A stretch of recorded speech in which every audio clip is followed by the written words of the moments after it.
Go ahead and call the meeting to order. Please join us in the Pledge of Allegiance and immediately following a moment of silence. I pledge allegiance to the flag of the United States of America and to the republic for which it stands, one nation, under God, indivisible, with liberty and justice for all.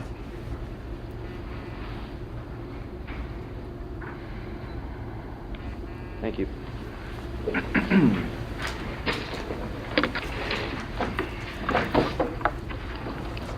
Most of you are regulars, so you know that the meeting is being visually and audio recorded and will be posted on the website in the near future. Since the last meeting, we have not had any technical executive sessions that were not associated with another public meeting. However, in the list of, in an effort for full disclosure, there were a few times that the commissioners were physically together getting information presented to us. This includes budget, where the fiscal director was presenting numbers for the budget on the 29th to 30th of November, as well as the 4th, 5th, and 6th of December. Yesterday we had a conference call with the fiscal firm that we hired, Susquehanna, to do our early intervention program. And today we had a meeting with C.S. McKee on retirement. Also related to that, on Monday we had a meeting about retirement, but no changes were made to anything. And as far as I know, between now and the next meeting, we will be having a meeting with Department of Public Safety Director on the 21st in order to talk about staffing, and we'll be at the Christmas party. I don't think any county business will be being discussed there. At this time, I would ask if there's any public comment. As a reminder, we normally did this at the end, but moved it to the beginning just so that if you need to leave early, you came here specifically to talk about something, you would be afforded a few minutes to do that now. Not even Mr. Abel? I can say one thing. I read that Act 13 money might be available for use, and there was a report in the paper about using it for the library theater, I believe. And I'm just wondering about other potential uses. It's interesting to me that the county owns a building that's unfinished, but it's using that money, which I believe really is intended for, mainly, if I recall the act correctly, intended for conservation purposes. The conservation district is a building that's unfinished, and it would seem to me that it could be a legitimate use of that fund to help finish that building as well. I don't know how much that would be, but I do know that building is unfinished. It's an important building because it has to do with the education of our children. It could be a very significant educational facility, especially with regard to conservation in the county. Okay, thank you. The commissioners, you may respond if you wish, but do remember that the Library Theater Fund request is on the agenda, so we will be discussing it later on in the meeting. But the Conservation District is not, so if you wanted to address that specifically, you may. Thank you. The agenda and minutes. Have both of you had the chance to review the agenda and the minutes? And is there any amendments that you wanted to make? One quick thing is, depending on which directors make it into the meeting at various times, I may move the Fish Me license and the EDOVO from the middle of the meeting more towards the end, just so that the presenter can be assured some breathing time. Hearing no amendments to the agenda or the minutes, move on to the fiscal report. In the general fund, we have $2,710,474.61. Erie Bank general account, $746,242.53, for a total of $3,456,717.14. Coming out of the general fund this week would be accounts payable checks totaling $205,560.20. and strike the election workers in the brackets there, because that was from a former one that is not payments to election workers. And that's all of our accounts payable, jail and courthouse together. Healthcare came in this week at $49,231. Dental payment going out this week, $2,800.87, leaving a projected balance of $2,452,882.54. Pretty much comparable to where we were last year at this time with the budget, or with the cash. Very good. Any questions? At this time, I'd entertain a motion to adopt the agenda, the minutes, and the fiscal report. So moved. I'll second. Any discussion? Any public comment? All those in favor, please say aye. Aye. Motion carries unanimously. Moving on to old business. At our last meeting, we discussed the right to know policy and possible addendums. The solicitor was not able to make it to that meeting, and so we tabled it in order to be sure to have the solicitor's input on anything we wanted to do with the right to know policy. So this time I would turn it over to the solicitor to present what you've come up with and why we went through the motions of revamping the right to know policy. Sure. Well, the last right to know policy was adopted in January 2009, so it was outdated, as many of the regulations accompanying that law have changed, and the law itself, how we applied it internally, wasn't the most efficient way to do so in order to facilitate the public responding to requests for information from the public. So we revamped it to reflect changes in the law, changes in the regulations, and to make it more in-depth and transparent so people could look at it and understand the exact process of what we're doing on our end of it. There was a concern regarding facilitating requests for online information in the county's archive of that information. I believe that was brought up by Commissioner Morrison. I met with the right to know officer, so it's our chief clerk, and we executed an agreement with a software service to go and archive that type of information, so we'd be able to readily retrieve it should it be requested. And as far as the policy goes, we discussed that and determined that the agreement itself and the terms laid out in that software agreement could almost serve best as an addendum, because the policy, as I wrote it, addresses all requests, no matter what they are. It has universal applicability. So when it comes specifically to online requests for information that's archived online, we determined best to incorporate the agreement we made itself, because we were subject to those terms and conditions, and that would be the most efficient and clear way to do that. Very good. And so the document before us would be unchanged from the last meeting, correct? The overall arching policy would just be a matter of incorporating the agreement that we made with the online archival service into there as an addendum, so that their terms and conditions are rather clear, instead of reiterating and essentially having what would turn out to be two policies that say the same thing. Just make it simpler, clearer, more transparent. Take the online archival contract, the terms and conditions, have it be an addendum to the policy, and I think that would be the most efficient way to do that. Okay. Do you have the addendum prepared? I have the addendum right here. It's an agreement that we signed and executed, so quite literally we'll just be adding that as a page to the current policy so that you can see what our archival service is, and the terms and conditions are stated right there therein. So we don't have to draft anything new or pass anything new? Quite literally, for that aspect of it, all you would have to do is add that to the back. Okay. Along right back to the fee schedule, because I already set up an addendum system Right. in the policy itself. Add that to the back of the fee schedule, and that would be exactly clear. Okay. Very good. Do I hear a motion to adopt the right to know policy as presented at our last meeting? I'll make a motion to adopt the right to know policy as presented. I'll second that. Very good. The motion is properly made and seconded.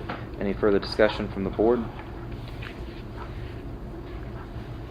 I'll move to approve it when we take a vote, as long as the addendum, I would like to review the addendum, which I have not. The addendum, from what I understand, is exactly what we passed before, right? So Correct. you've already passed it. Okay. Still would like to see it. Sure. Do you have a copy of it by chance? I'll call you good. Okay.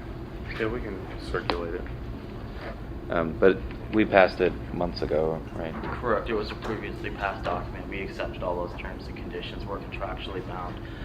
So it would be a Right. matter of just inserting that along with the new policy, which addresses is universal applicability to all requests. It would just be adding the policy which shows specifically the software we use to handle archived online information. Okay. Public comment.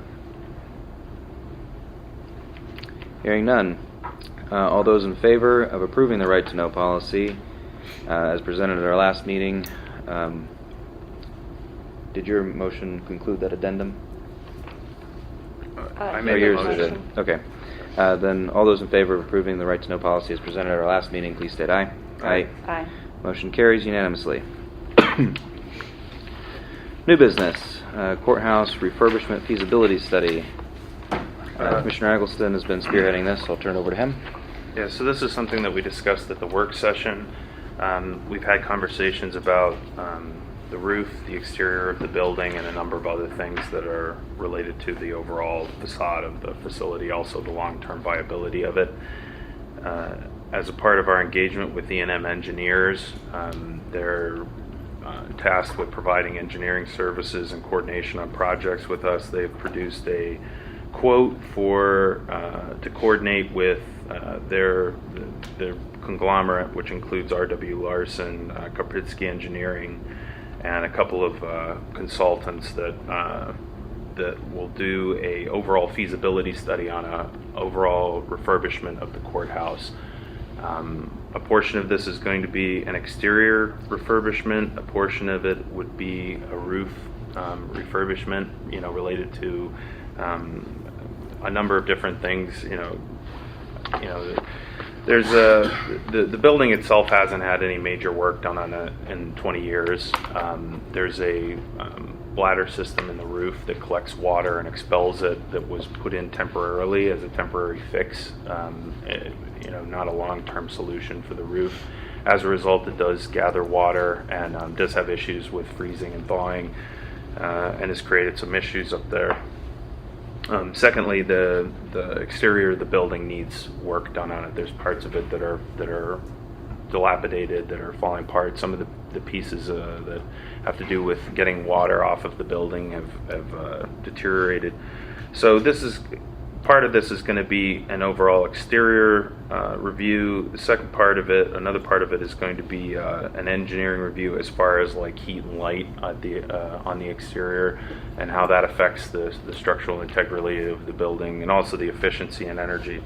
So the idea is to use the quote was for $44,100 to do the entire study. This is similar to a study that was done for the city of Warren in order to do the refurbishment of their municipal building. Basically what you do is you put the feasibility study to give a complete sense of what the status of the building is and what the needs are, and then also projection of what the costs are in order to fix those needs.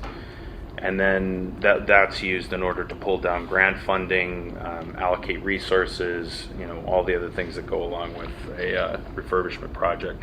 There's nothing we can really do, or it's going to be very difficult to do anything with the exterior of the building without having a feasibility study done first. This is I'm considering it a beautification and community development project. This goes along the lines of the discussion that Mr. Abel engaged in at the beginning of the meeting regarding Act 13 funds, so I'll discuss that here because this is part of it as well. I am pitching that we utilize $44,100 of Act 13 funds in order to do this feasibility study, and I would also pitch using Act 13 funds in order to do part of the refurbishment of the courthouse. This was done in Elk County and a number of other counties. So just to explain how Act 13 funds work, it isn't a fund. There are 3 funds related to Act 13. One fund is the source, is money that comes from unconventional gas wells within the county. That is the 13 eligible uses fund. I won't go down the list of the 13 eligible uses, but It's very specific in what it can be used for, and there's a variety of things, including human services funding and a number of other things. That pool is very small for us. We do not do much unconventional gas drilling in Warren County. There are other counties that get a substantial amount of funding from that source. The other two are related to funding from the state. So this is the overall the fund that's generated from the taxation of unconventional gas drilling in the state of Pennsylvania. That funding that we get is based on population, not on actual drilling. So every county gets a portion of that fund, and it's basically separated into two pools. One pool is basically an open spaces community development fund, and the second is is basically a transportation fund for bridge development. The bridge development fund is far larger than the community development fund. Our current number for the bridge development fund is somewhere in the neighborhood of like $250,000, something like that. It's really hard to use that money to some degree because it's a very small amount of money when you're talking about bridge development. So a lot of times that's utilized with, we engage municipalities in order to, if they have small bridges or needs of that nature, then it's utilized in that fashion.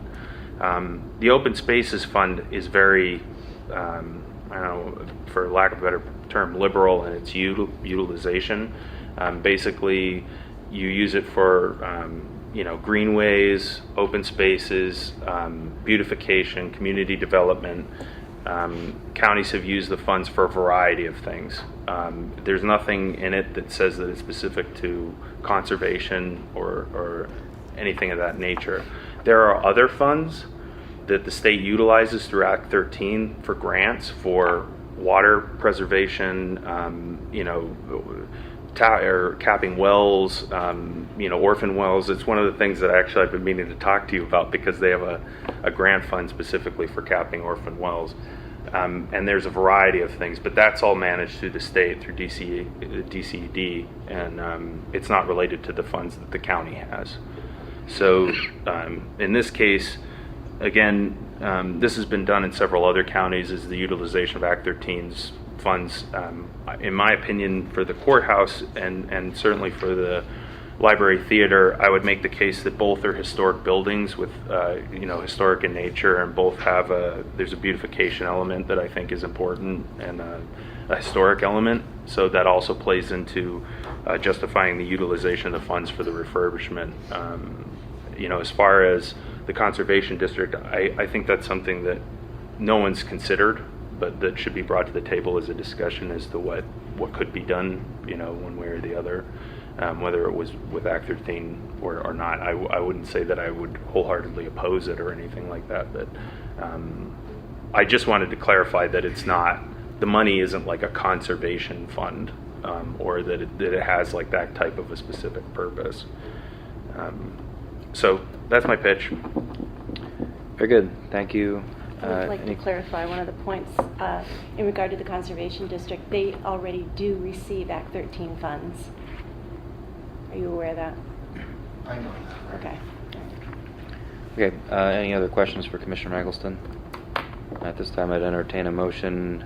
To be clear, what you're requesting is since we already have an agreement in place with E&M, the request is not to approve their proposal. It's to take Act 13 dollars and apply it towards Yes. this. Okay. Yes. So then I would entertain that motion.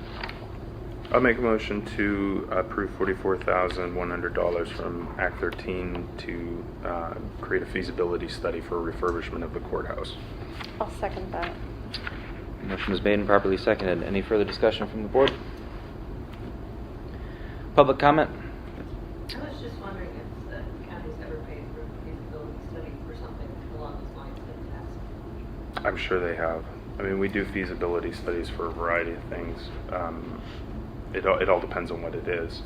I'd have to think about a specific example. Were you asking specifically for the courthouse or feasibility studies, generally speaking? Oh, it's probably been 20 years since nothing's been done in 20 years. Yeah, I mean, like technically speaking, like if you parse this out, for instance, we could bid out each individual piece of it and then try to have different people come in and put together some kind of schematic or plan or whatever. With this, the entire process is laid out, all of the information is cataloged by experts, and then all it. Okay. Mr. Lake, I think, next.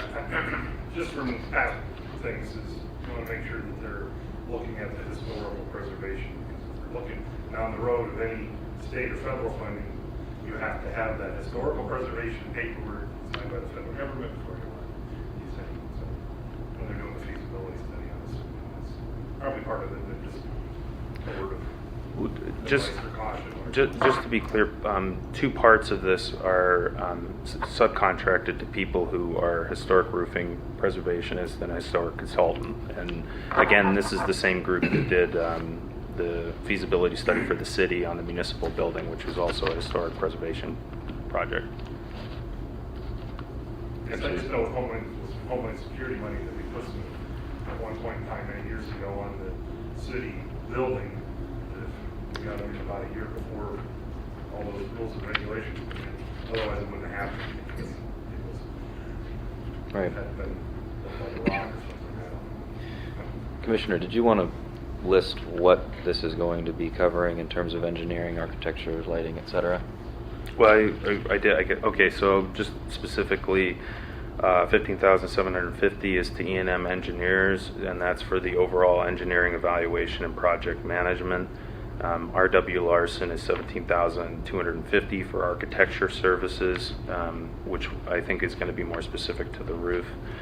Historic roofing consultant, $2,300. Historical consultant, $1,800. And then Karpinski Engineering is going to be doing $5,000 for a lighting study, and then $2,000 to engineer the bladder and sidewalk snow melt study, for the total of $44,100. Very good. Mr. Gilbert? Yes, I'm just trying to understand how this works. The Community Open Spaces Fund, Mm-hmm. is that like a separate bucket that's It is. funds that are sitting there? Yeah. So this isn't pulling from that bucket? Yes, it is. It is pulling? Yep. How much is in that fund? 150. Roughly 159,000 right now. That's minus the interest. Yeah, I mean, we pulled down something to the extent of like about 35,000, I believe, a year for that fund, and then the bridge fund's like 45,000. So I mean, it kind of gives you an idea of that it's been building up over time, and it's a small enough amount where you can't do big projects. There's some counties that have done huge projects with those funds, and for us, it's not enough to do big things, but we can do a lot of nice little things. How, just throw this out there, so the river landing, I'm sure you're aware of, in the city, Mhm. they request funds? Just so you know, Dan Glotz in Planning and Zoning has an application that you can put forth for Act 13 funds.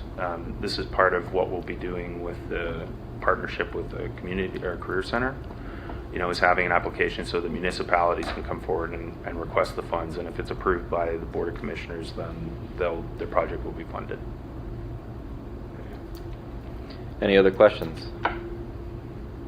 Seeing none, no other questions from the board.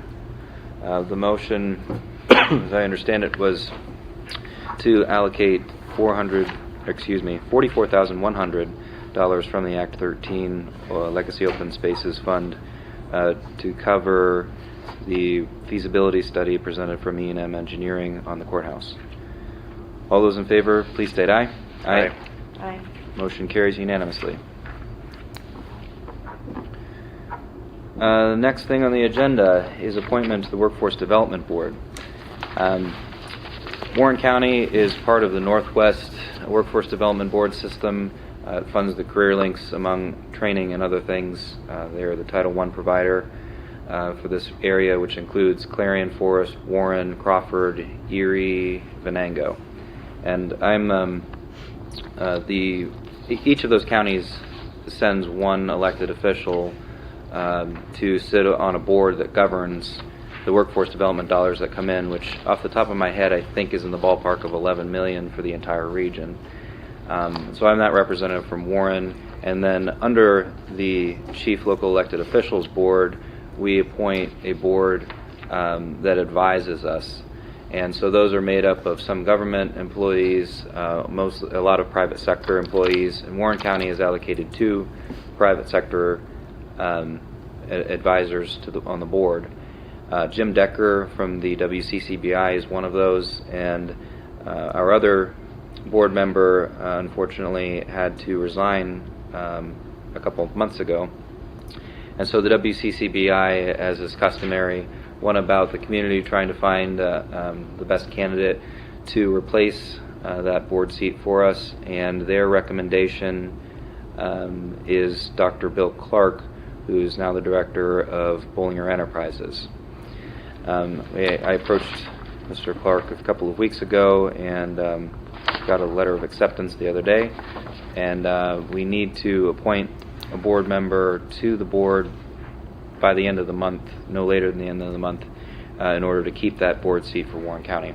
So at this time I would ask that one of my fellow commissioners nominate Dr. Bill Clark to the Workforce Development Board.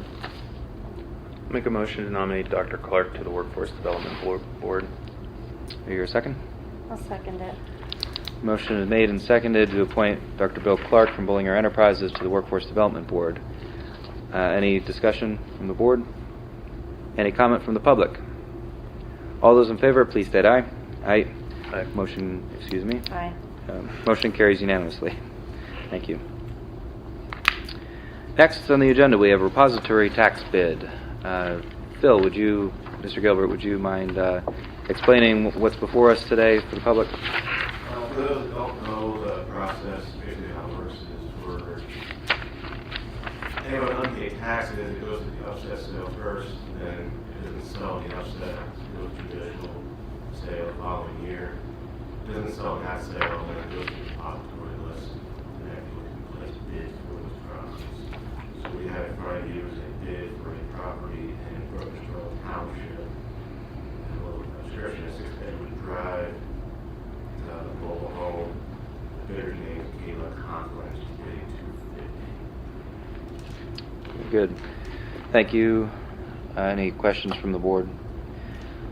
I would entertain a motion to accept the bid from Kayla Conklin for $250 for parcel number YV0058934000075.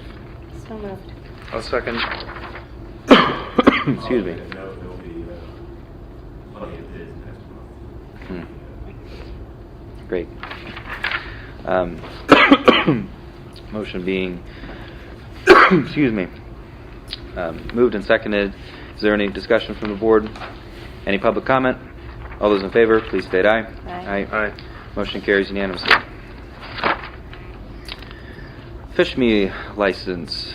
Our IT director, Bill Gallagher, is here. Would you mind explaining what this is? We contracted previous year with a vendor called Fish Me that allows us to do periodic testing of our employees' ability to identify and understand malicious threats that come in through email and how to respond to them. What we're recommending is that we renew that license with Fish Me. The license that we get is pennies on the dollar because it is actually a contract with the state that we actually write in on. So we purchase through CCAP, which has an agreement with the state. So our license is, like I said, literally pennies on the dollar per user. Last year we got in on the tail end of it, which is only a few months. Did several what they consider campaigns, analysis, and it did demonstrate that we need to continue the process of educating our staff and employees. So something that is an ongoing process, and I highly recommend that we continue with the process and contract with Fish Me. Very good. We are a CCAP IT core member, correct? We're not a core member, so we pay an additional 25 administrative cents. fee to them, Right. which is a slight fee. It's 25 cents per user. Yeah. And how many users? 225 users. This is based on the number of email addresses that we campaign to. And that's, I think that we sent out 200 last year, so 225 gives us a little bit of, growth. Cushion, yeah. As we add employees or take employees off, we're still, we need to have that little bit of comfort, of selling that number. So 225 is a good number. Sure. Is this what the Rouse Estate was, the county home was getting Rouse on? Estate approached me to see if they, because they got retail pricing on FishMe, they analyzed different products, and they wanted to go with FishMe, but it was cost prohibitive. Right.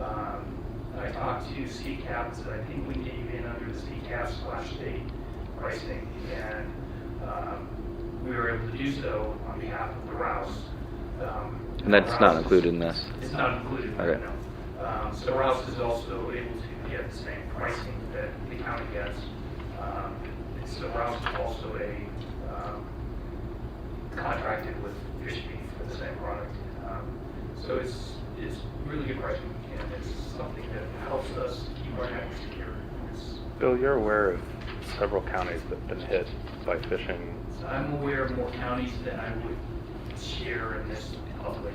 Yeah, we've had multiple conversations Yeah, about multiple that. counties, multiple big businesses, schools, healthcare. It's a. And what do you think the cost of that is for a county? There are counties that have paid ransoms that they won't tell others what it was. That's how embarrassing it is. There are counties that pay their deductible because they may have insurance, which is something also on this topic that we need to double check. I think that we have our liability insurance for this particular issue, but it's a prevailing problem, and it's getting worse and worse in the IT industry. Security is a big thing, and we can secure the physical network and firewalls all we want. But what phishing does is help us identify and educate end users that need some additional training as far as spotting and being more aware to malicious email threats. Literally, daily, I can look at our firewall and see us blocking connection attempts from Czechoslovakia, Russia, Ireland, wherever. I can name a country and probably find it on any given day. So it's real, and it's something that we need to do our, we need to stay on top of. Unfortunately, it's something we have to do. Will you be using this program on the human services employees as well? We, as a contractor in Warren County, do not work with human services. I would recommend that human services and their IT staff does something similar to this, because the network can be very secure, but if the staff isn't aware, you can still have a problem. So if IT human services is not doing something similar, they should consider it. So I would recommend it. Thank you. Any questions? This does cover domestic relations? Yes, we do. We're able to do testing with domestic relations. Even though domestic relations is on the state network, we do send them emails through our servers, so we can do some testing with them. E911 also?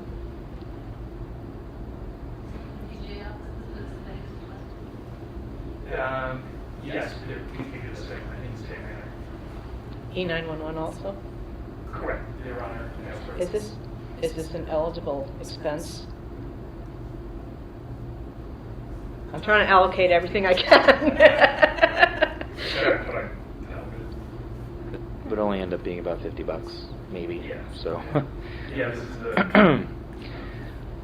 So to be clear, We're paying a firm to see that we're catching every allocation we can. So to be clear, the requested motion is to accept the 2018 FishMe simulator license for a number of 225 licenses at a rate of $1.50 each for a grand total of $337.50. I'll make that motion. Second that. Any further discussion? Any public comment or further public discussion? All those in favor, please state aye. Aye. Motion carries unanimously. And the next on the agenda is EDOVO. I'll turn it over first to the warden to explain what EDOVO is and the need for it, and then if the IT director would wish to respond, you may. The EDOVO tablets will give the inmates access to educational, vocational, life skills, religious programs, which in turn will benefit the county by hopefully reducing the citizen rate, and we can give the inmates the tools, certifications through the vocational programs to potentially be more productive in the community. I think they're all Have you seen any evidence of that in other counties? not as far as the recidivism. I've looked at different forums, talked to different counties, and I've had a positive feedback. Very good. This is also, I mean, meant to be like a benefit for the people who, you know, act properly, do the right thing.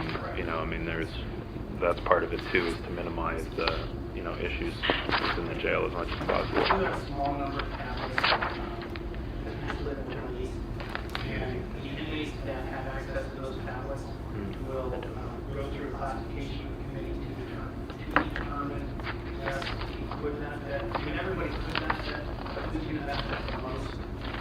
That inmates that have had who's going to be used with that tablet, the different types of work releases that need state certification, something like that, will be able to include them in the use of the tablets. Very good. From an IT perspective? So initially, when the EDOVO project was presented, there were multiple elements of it that needed some review from an IT perspective. First of all, they needed a wireless network to run the EDOVO platform. That was going to come, if EDOVO installed, they were estimating a $30,000 capital cost to do so. EDOVO also presented that their minimum implementation was 40 tablets, and the tablets were at $2.50 per month. So there was a upfront cost as well as a recurring cost. The other concern that we had from a IT perspective is that we also have a parallel project going on regarding RFID, which requires a wireless system to allow inmate tracking, logging of note-taking, of everything that's occurring. So from an IT infrastructure perspective, we didn't want to see two wireless systems in jail built out at the same time. So John and I had called EDOVO, and the recommendation, basically there were 4 points that we pushed EDOVO pretty hard on. One was we needed to reduce the upfront capital cost and bring that down. Second point that we made with EDOVO was we wanted to bring the number of tablets from 40 down to 20, because we didn't see, the board didn't see the need for 40 tablets in the minimum. The third point that we stressed with EDOVO was that we wanted them to ride on county-based wireless infrastructure, so that it would, whether we have a EDOVO contract for 2 years, 3 years, when they leave, we still have the wireless infrastructure that the county owns. So we had a good call with EDOVO. We brought their estimated capital cost from $30,000 down to $5,000. We brought their wireless recurring cost, their tablet count from 40 down to 20. So that's a recurring savings of $700 per month. So So we accomplished those two objectives: reduce the capital cost, reduce the recurring cost of the tablet, and we also accomplished, we're able to succeed in getting EDOVO to agree to running on the county wireless network, so that whether EDOVO is in here for 1 year, 2 years, 3 years, they're running on our infrastructure, so that we have that management control. And we also don't have a vendor that, if they pull up and leave, or we terminate an agreement, they don't take part of our infrastructure out of the jail. So it was a real good call. We accomplished, I think, all of our points, and we reduced costs significantly. And when we do this sort of thing, and try to accomplish these type of objectives, capital cost is always good to reduce.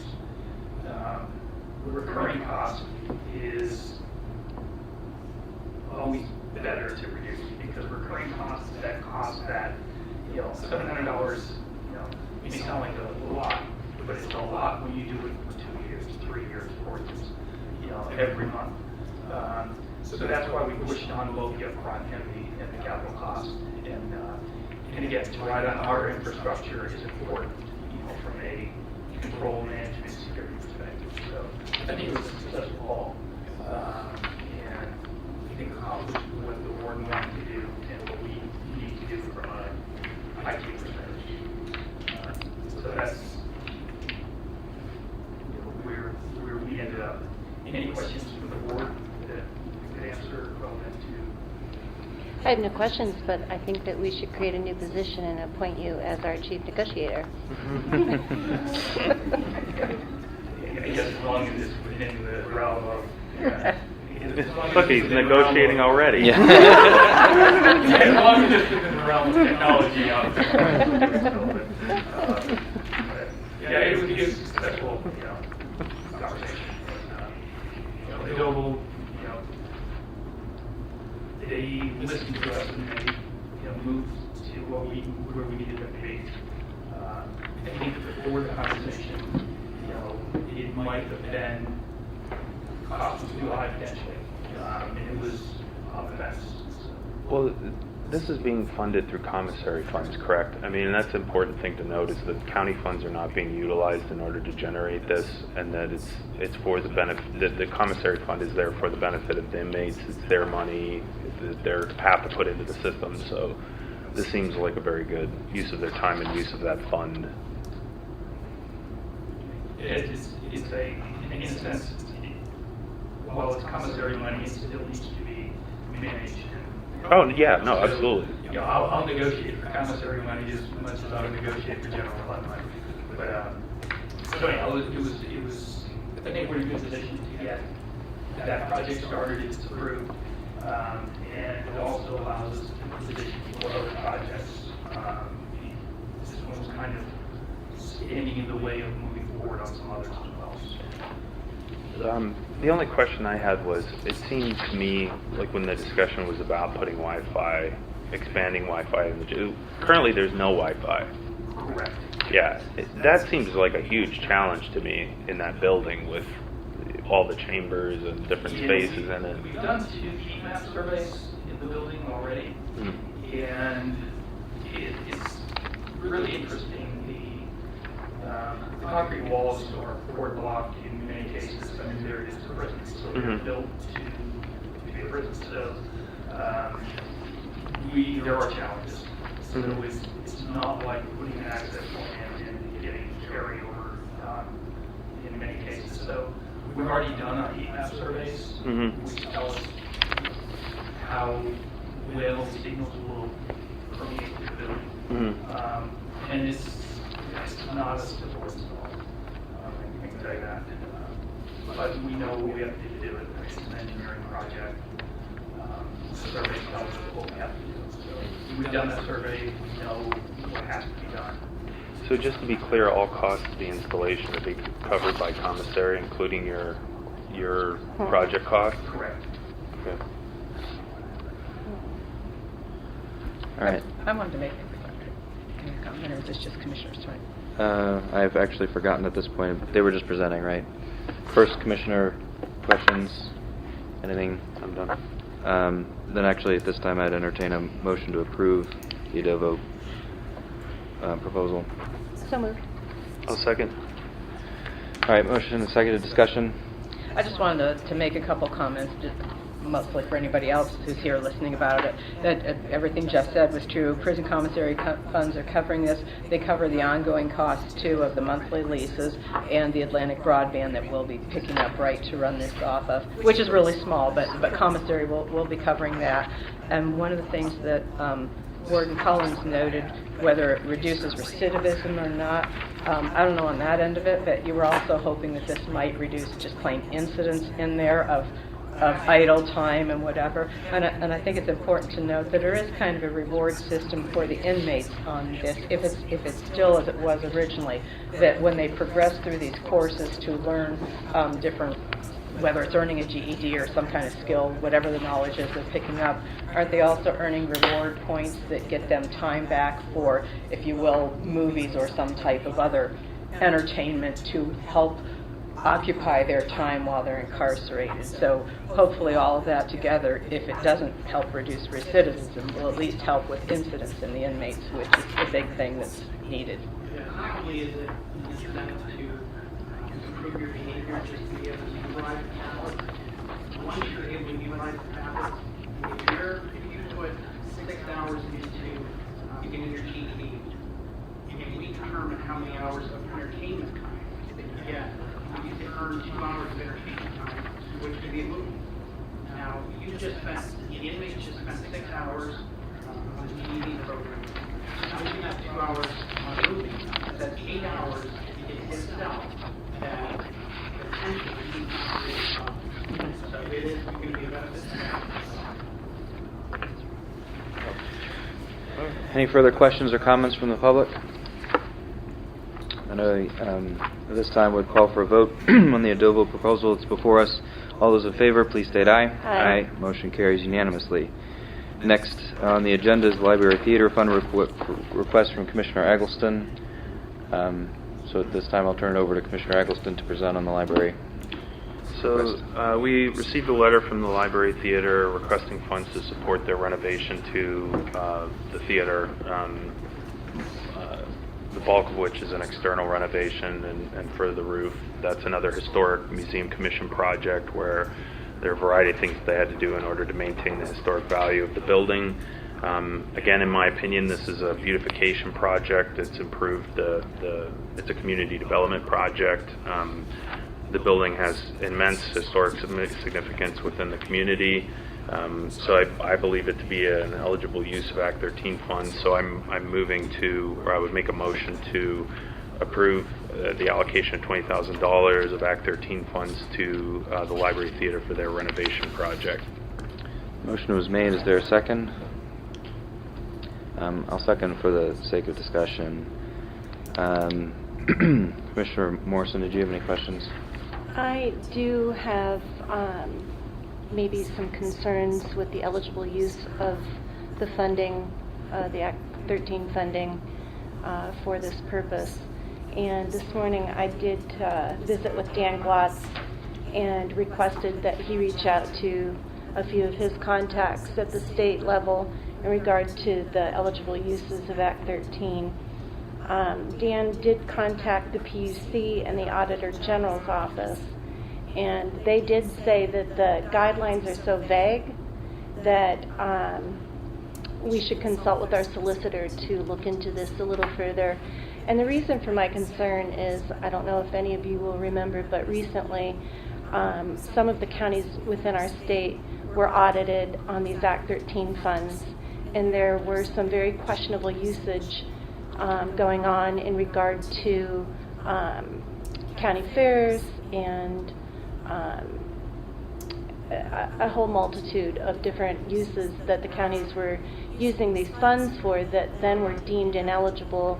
And I would just, it would be unfortunate for us, in another year or two to be audited and find that this use was ineligible and have to repay those funds. So I would ask that we potentially consider tabling this for our solicitor to delve further into the eligible usage of the funds this way. Mr. Eggleston, do you have an objection to tabling until the next meeting? I don't have an objection to tabling it for further review. I did, my only thing is I'm not aware of any county having. I'd be curious to see the information of what counties had their money deemed ineligible. The audit that the Auditor General did was very comprehensive, and the recommendations that he made were very specific about the law because it is vague. In some ways, it's purposefully vague so that the counties can use the money for community development. As I stated earlier, these funds have been used for a variety of projects. I think that this is an eligible use. So, but I'm fine with tabling it for another 2 weeks until our next meeting in order to have a deeper dive into the relevance. Okay, the motion to table was made. I'll second it. And, I would like to task our solicitor with consulting with the state officials or whomever to discover whether or not this is an eligible use for auditing purposes so that this doesn't fall back in our laps a year or two down the road. And similarly, I would like to look into the application process. From what I understand, this fund has not been tapped into very frequently, and so I wasn't too concerned when we found that there was an eligible use and we had money available. But now, even in this room, I'm hearing a couple of ideas, so I would like to review it to make sure that everyone has kind of a fair shot at applying for the money. So there's a motion to table the Library Theater Fund request and seconded. Any further discussion? Any public comment? All those excuse me? In the past, this was recently used for the kiosks along Jake's Rocks. Some of these funds were used for that. I believe it's going to be used for the benches along the bike trail. It has been used to fund a lot of very smaller little things. projects. Right. There is a nice amount in that account. However, a couple of big projects, and that's Wiped out. That's gone. So you really want to review what you are, especially with other things being brought up, what you are using it for. Well, and now we're using $44,000 out of the fund for the feasibility study. That's true. But I think that there's precedence for that, if nothing else said in Elk County. Additionally, it's money that's coming into the county that we're using on county facilities, so for Right. that cause. Additionally, I think it's timely because the EIP would need that assessment to have been done in order for them to make a recommendation regarding our physical facilities. So that's why I was happy to vote for that. But It's important to note that there's nothing in the law that states that it has to be used on county facilities or county property. not at all. It's purely I'm just saying that as a point of self-imposed. clarity, that's all. Right. All right. Any other public comment? All those in favor of the motion of tabling the Library Theater Fund request for until our next meeting, please state aye. Aye. Aye. Motion carries. And the request is tabled. Partnership program with the school district.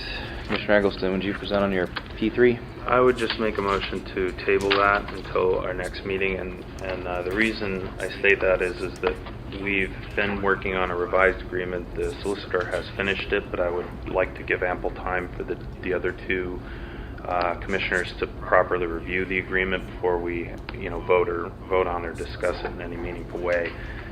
Just as an outline, the agreement is essentially an umbrella agreement with the school district in order to just allow us to work with them and to delegate what liability each entity has in that scenario.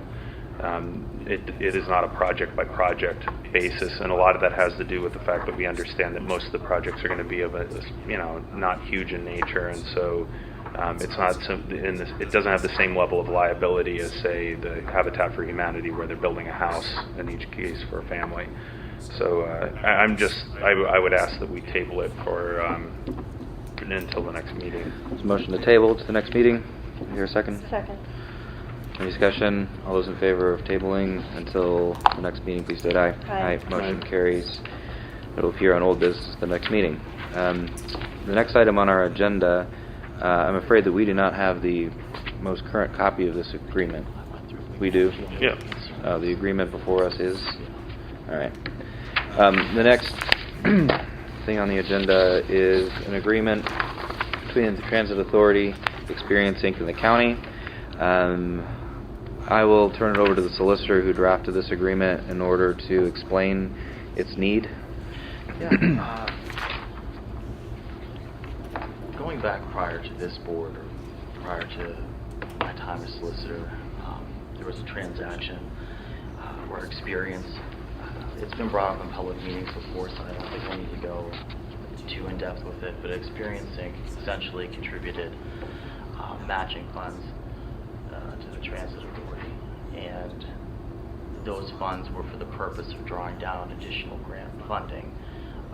Those funds were determined to be ineligible for that purpose. Therefore, the whole purpose of the initial transaction was frustrated. Now, that kind of leaves us in a position of what do we do now? I worked with Commissioner Morrison on one project, one way to handle this, which would be to essentially set that perceived liability off against Experience Inc.'s time renting space in the county Starbuck facility from 2010 to the end of 2016. Put together a legal agreement, began negotiating and presenting that to Experience. Commissioner Morrison was very involved in that process. Ultimately, through its legal counsel, Experience made it clear that it would not sign on to that agreement or a similar agreement. They did not come to the negotiating table on that type of agreement. So ultimately, it came down to how do we handle that liability. Experience came down to they would not accept anything other than straight repayment of funds, and they wouldn't engage further beyond that. Given the circumstance that present in terms of where the law stands and in terms of what proof that we had and did not have of the initial intent behind the three-way transaction, we ultimately went down the road of drafting an agreement that did provide for straight repayment. I discussed with the commissioners the possibility of structuring that repayment as a budgetary donation annually for 10 years within the budget in order to wipe this liability out. Again, this predates our board by many years. It's something that shouldn't have happened in the first place. It's something that's come up several times and that we've had to deal with, and hopefully this will be the final solution to this particular problem.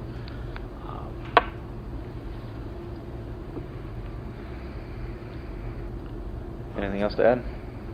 No, just that I was going to think that the current agreement, I did want to make a note that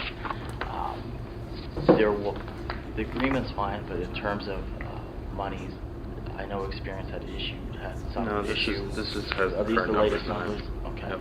So this would have the current numbers, so there's no issue. Very good.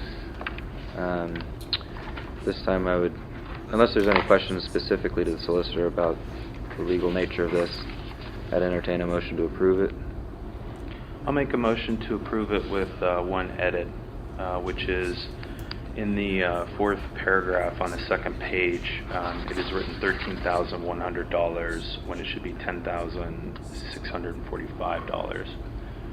The number's correct, the words are incorrect. Good catch. Do I hear a second? I'll second. Discussion. I'll defer first to Commissioner Eggleston if he has anything. I would just say that this is, it is what it is. We've had this discussion with Talk for months and months, and PennDOT and Experience Inc. And at the time that it was put together, all the various entities that were involved in it believed the funds were in eligible use, and everybody was working in good faith. And over time, whether it was change in administration at PennDOT or whether it was a change in auditing, whatever, they came to the conclusion that the funds were not eligible. And so this is The agreement basically outlines a repayment plan to Experience Inc. I think, on the one hand, it's something that you want to avoid, but on the other hand, Experience Inc. will make good use of the money. They're a fine agency, and so it is what it is. That's all I have. Very good. Commissioner Morrison? Well, I do believe that this is an undue burden on our taxpayers, and it's unnecessary. And years ago, a three-way agreement was created for the two agencies. Warren County was part of this three-way agreement with Experience Inc. and the Area Agency on Aging through Experience Incorporated, in an effort to make the county match, which is necessary to garner additional state funds for the operational needs of the Warren County Transit Authority. It's important to note, none of the current directors for Experience Inc. or the Transit Authority, and none of the current Board of Commissioners were working in the positions that they are now at the time of the three-way agreement, and it was adopted in 2010. The three-way agreement funneled money through the county. It was poorly thought out and a poorly written agreement. Let me explain what I believe those in charge at the time were attempting to do. The original intent was for the funds to go through the county for the purpose of paying the county match to the state. None of these agencies were looking to get anything back, nor were they looking to make the county ever have to pay more. Experience Inc. paid the county the exact amount every period that it needed to pay that would make the county match for the state. This amount that was paid to Warren County was for the rent that they occupied space at in the Transit Authority building down on Clark Street. An official from the Pennsylvania Department of Transportation, Assistant Deputy Secretary Toby Favre, conferenced with the two agencies and the commissioners, this board, in early 2017 to inform us that the state deemed that Experience Inc. and the funding source that they provided to the state was an ineligible funding source for the county's matching funds. The state's claim was that Experience Inc. had no reason to be giving the county the money other than to make it appear there was a county match. This poses a problem for the state, and this is what the state has a problem with. Let me emphasize that no one that was involved, none of the directors of the agencies, and not the current Board of Commissioners at the time, ever intended to do anything wrong, and didn't believe that what they were doing was wrong. The agreement was crafted in the best interest of all parties involved. Yet here we are, years later, tasked with correcting the problem. The county fiscal director and I, Judy Olibaugh, came up with a legitimate reason that Experience Inc. should be paying Warren County. We presented that reason to the Pennsylvania Department of Transportation official Toby Favre and was given his verbal approval. And before checking with those two agencies, the two agencies involved, I went directly to the state official and I was honest and open with him regarding our situation. I explained it in great detail. I didn't want there to ever be anyone coming back later and telling us what we were doing was wrong. We presented a proposal for averting the payback. The state is providing us with that opportunity to correct this error without using any taxpayers' dollars to pay back the $106,000. For over 20 years, the county permitted Experience Incorporated to utilize the space at the county warehouse free of charge as a nonprofit. And the county never intended to receive any rent money for that space. The county could reclassify those funds they gave to the county as a pass-through to rent money purely as a means to satisfy where the source of the money comes from for the state's determination. The county never intended to charge them rent, nor would we have. It is purely to make this problem go away on the state's end. And the state has given us their approval and has actually presented this potential action in a letter that we all received from the Deputy Director Favre. During the discussion with the state official Favre, he explained that other counties have proposed very similar situations. He referenced another county's transit authority using the 911 cell towers in their county and crediting the value of the fiber back to them as their county match.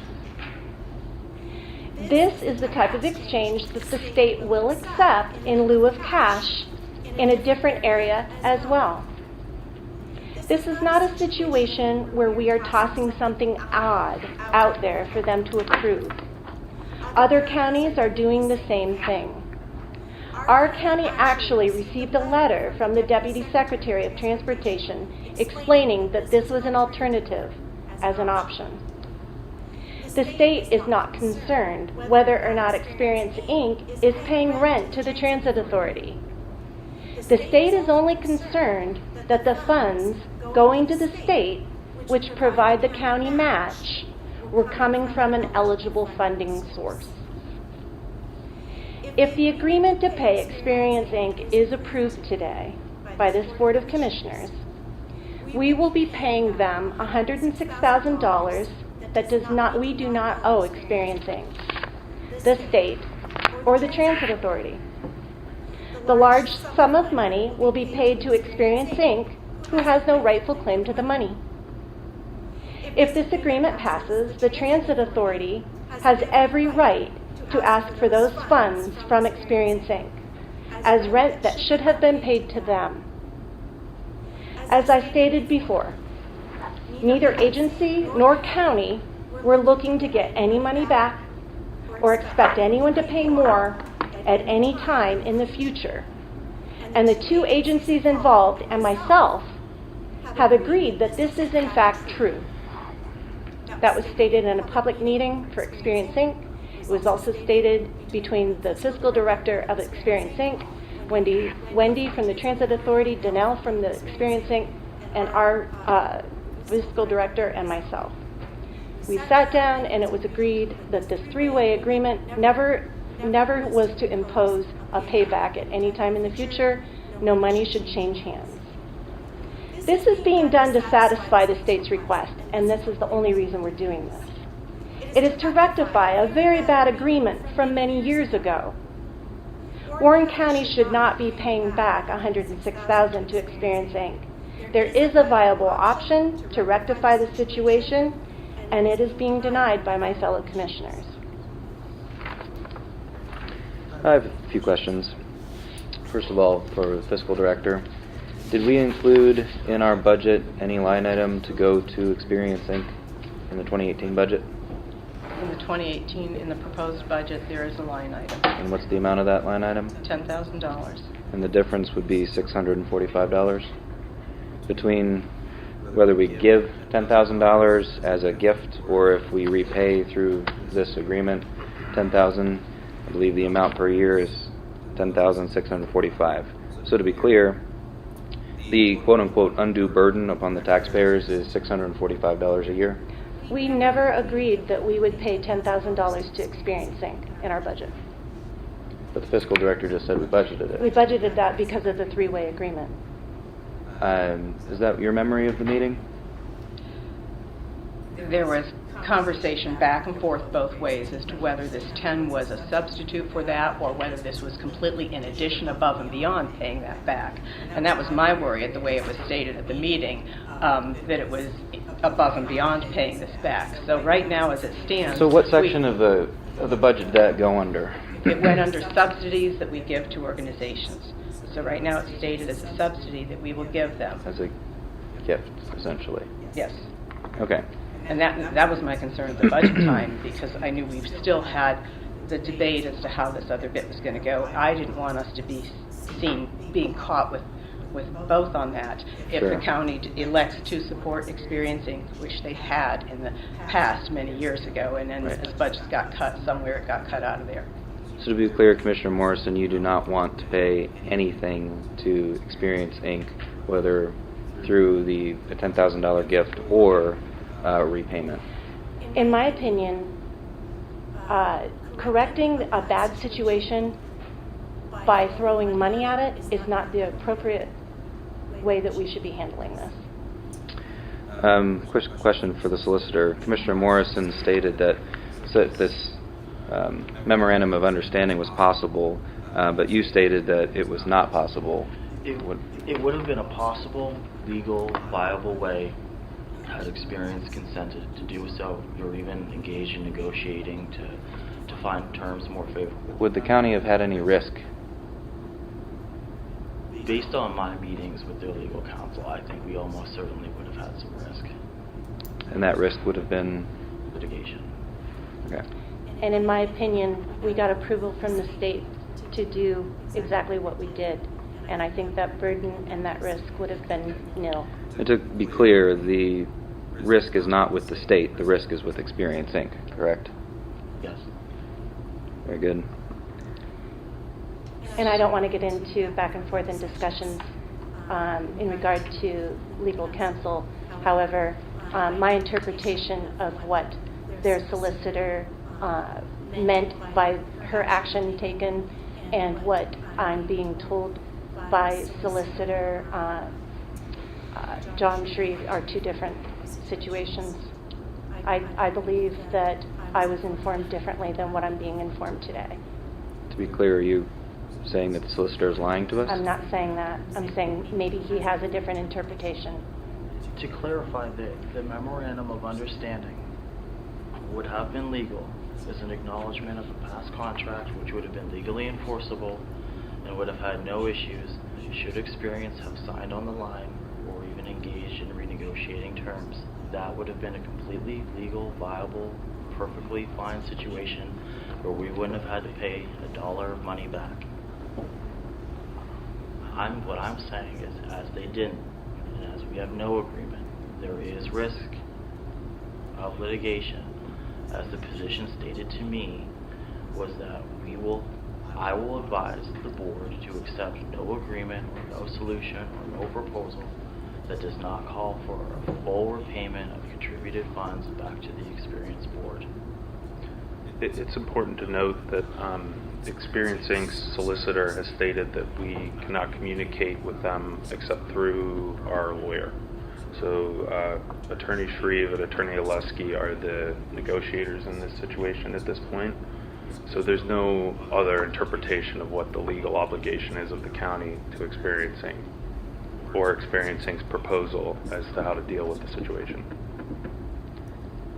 Commissioner Eggleston, do you feel that an additional $645 per year for the next 10 years is an undue burden on the taxpayers? Well, the budget has not been approved. Adjusting it to this number I don't think is a problem. But I do believe that $10,625 is an undue burden and an unnecessary one. And which commissioner is the Experience Inc. That would be representative? me. And is this board having any financial issues that they might be needing money? That's not my problem. I am a board member for them, but my first and foremost responsibility is to the taxpayers of Warren County. Can I just say a couple things real quick? One is that this isn't a situation where we're just kind of paying back money. This is the match of the county. The notion that the PennDOT should pay the money back or that the TALC should pay the money back is not rational, as this is the county match that we are paying back. We're essentially retroactively paying the match for the TALC. This is money that we would have had to pay otherwise, except we entered into this agreement with the three entities. So that's one. Second thing is that when that agreement was nullified, there is no other agreement. So what Commissioner Morrison is alluding to is inventing an agreement that never existed. Okay. In order to do that, we have to have three parties that are willing to enter into that agreement. Experience Inc. has stated that they're not willing to enter into that agreement, so therefore we have to rectify the original agreement, the original 3-May agreement, in which one entity paid and was not in a fashion that everybody agrees is not a legal fashion. So the idea that the county kind of owes money, or it's paying money, or it's an undue burden to the taxpayers, we're just paying the match that we would have paid anyway if this agreement hadn't existed. So we're paying for stuff that we've already gotten. That's. I mean, honestly, everybody thinks that this is an unfortunate situation. I understand that, but there is a legal agreement that disappeared. This is a legal question. It's not a question of whether you want to give Experience Inc. money or not. I'd like to counter that.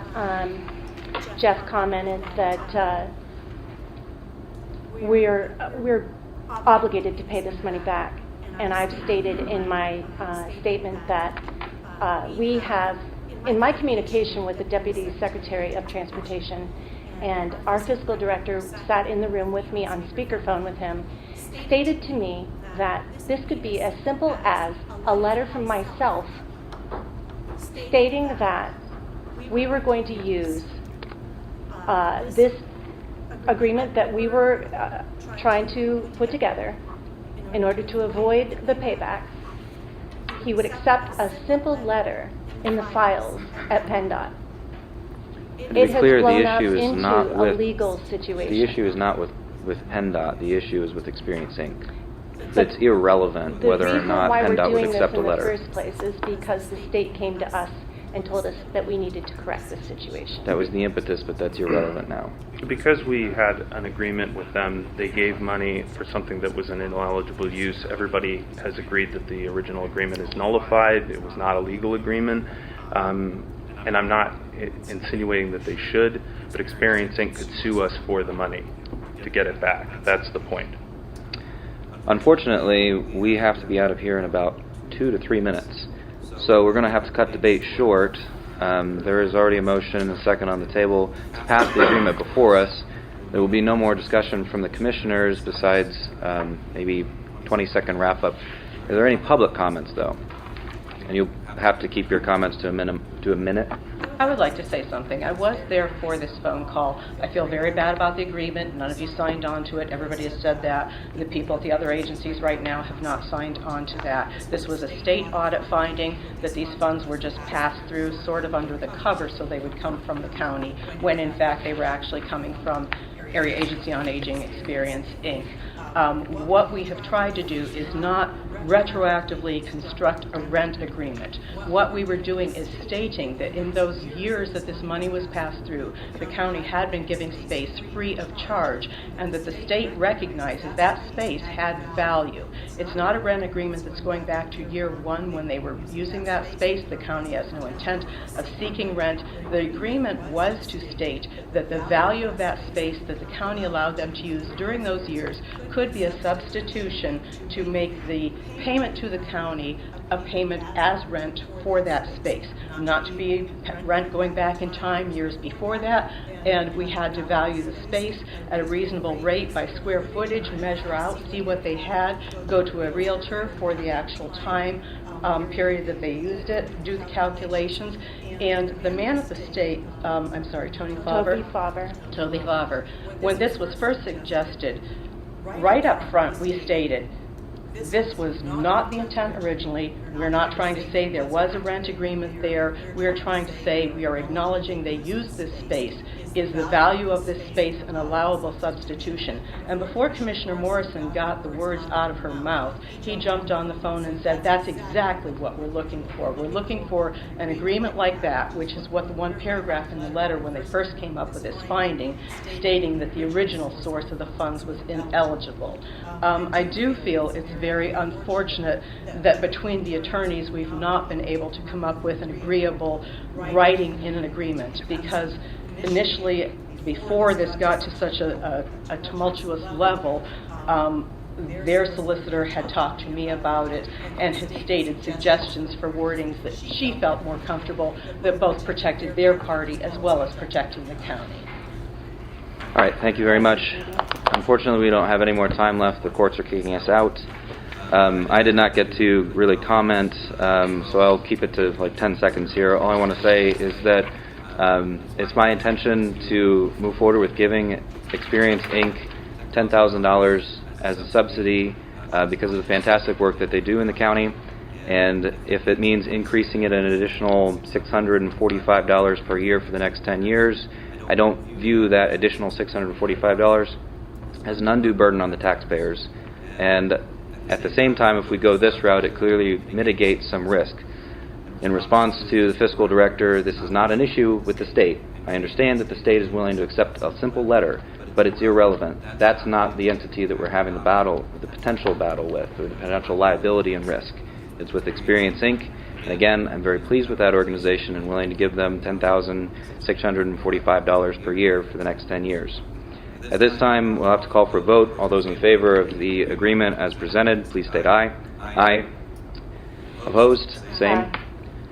The vote is Commissioners Eggleston and Cafferlin for, Commissioner Morrison against.